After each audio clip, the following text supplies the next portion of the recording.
আমার যদি রক্তের ভাইও থাকে তাকে যদি আইনের আওতায় যাতে নেওয়া। নারায়ণগঞ্জ ১ রূপগঞ্জ আসনে নবনির্বাচিত সংসদ সদস্য মুস্তাফিজুর রহমান ভূঁইয়া দীপুর সাথে উপজেলার সকল কর্মকর্তাদের মতবিনিময় সভা ও সংবর্ধনা অনুষ্ঠান অনুষ্ঠিত হয়েছে। মঙ্গলবার দুপুরে উপজেলা মিলনায়তনে এ সভা অনুষ্ঠিত হয়। সভায় উপজেলা প্রশাসনের বিভিন্ন দপ্তরের কর্মকর্তা, ইউনিয়ন পরিষদের চেয়ারম্যানগণ নবনির্বাচিত সংসদ সদস্যকে ফুলেল শুভেচ্ছা জানান। এ সময়ে উপজেলা নির্বাহী কর্মকর্তা সাইফুল ইসলাম জয়, সিনিয়র সহকারী পুলিশ সুপার মেহেদি ইসলাম সহ বিভিন্ন কর্মকর্তা, মুক্তিযোদ্ধা, সাংবাদিকবৃন্দ উপস্থিত ছিলেন। সভায় নবনির্বাচিত সংসদ সদস্যের কাছে বিভিন্ন সমস্যা ও দাবি তুলে ধরেন উপস্থিতগণ। মুস্তাফিজুর রহমান ভূঁইয়া দীপু তার বক্তব্যে বলেন, আপনাদের ভালোবাসা ও সহযোগিতায় জনগণের ভোটে আমি সংসদ সদস্য হয়েছি।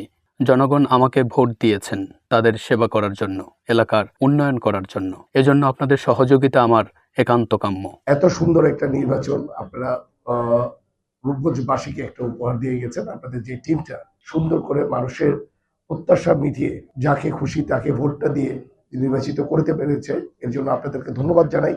মানুষের আশা ছিল একটি গণতান্ত্রিক সরকারের আন্ডারে থাকবে, এবং গণতন্ত্রের মাধ্যমে এই দেশটা এগিয়ে যাবে। এই গণতন্ত্রটাকে আপনারা ফিরিয়ে আনছেন। আমি বলবো যে গণতন্ত্র ফিরানোর জন্য অনেকে জান দিয়েছে, অনেকে প্রাণ দিয়েছে, এবং অনেকে শহীদ হয়েছেন। যারা মৃত্যুবরণ করেছে আল্লাহ যেন তাদের বেহেশত নসিব করে, এবং যারা অসুস্থ আছে তারা যাতে অতি শীঘ্রই আবার সুস্থ হয়ে ফিরে আসে। উপজেলার শিক্ষা ব্যবস্থার উন্নতিকল্পে যা দরকার সেসব ব্যবস্থা গ্রহণ করা হবে। বিগত সময়ে উপজেলার বিভিন্ন দপ্তরের কর্মকর্তা কর্মচারীদের উদ্দেশ্যে বলেন, আপনাদের কোনো সমস্যা থাকলে আমাকে জানাবেন। উপজেলায় বর্তমানে প্রধান সমস্যা মাদক ব্যবসায়ী যদি আমার ভাইও হয় তাকেও ছাড় দেওয়া হবে না। মাদক নির্মূলে পুলিশকে সর্বাত্মক ব্যবস্থা নেওয়ার জন্য তিনি নির্দেশ দেন। আমার যদি রক্তের ভাইও থাকে তাকে যদি আইনের আওতায় যাতে নেওয়া হয়। এই ড্রাগসটাকে যদি না শেষ করা হয় রূপগঞ্জ থেকে, তাহলে নতুন জেনারেশনের আপনার প্রতিটি বাসায় বাসায় আপনার ড্রাগসের সমস্যাটা দেখা দিচ্ছে।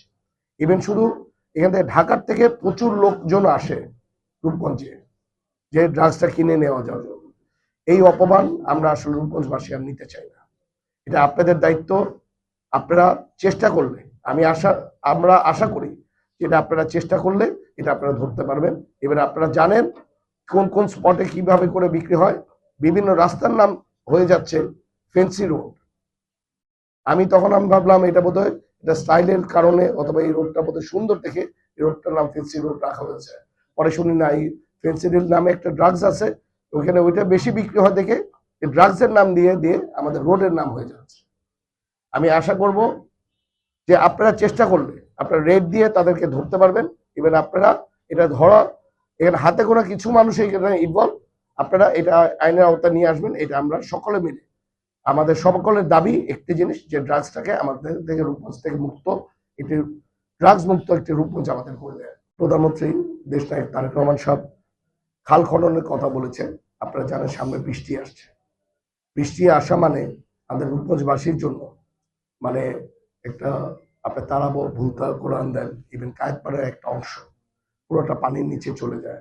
আমরা যদি এখন থেকে যদি এইদিকে খেয়াল না করতে পারি, তাহলে আমাদের আসলে সামনে যে প্রতিশ্রুতি দিয়ে মানুষের অনেক আশা ভরসা নিয়ে আমাদের একটি জায়গায় নিয়ে গেছে, এই জায়গাটাতে কিন্তু আমরা ফিল আপ করতে পারবো। আমি চাই আপনাদের সাথে নিয়ে রূপগঞ্জে উন্নয়নমূলক কাজগুলো করব। সবাই আমাকে সহায়তা করবেন।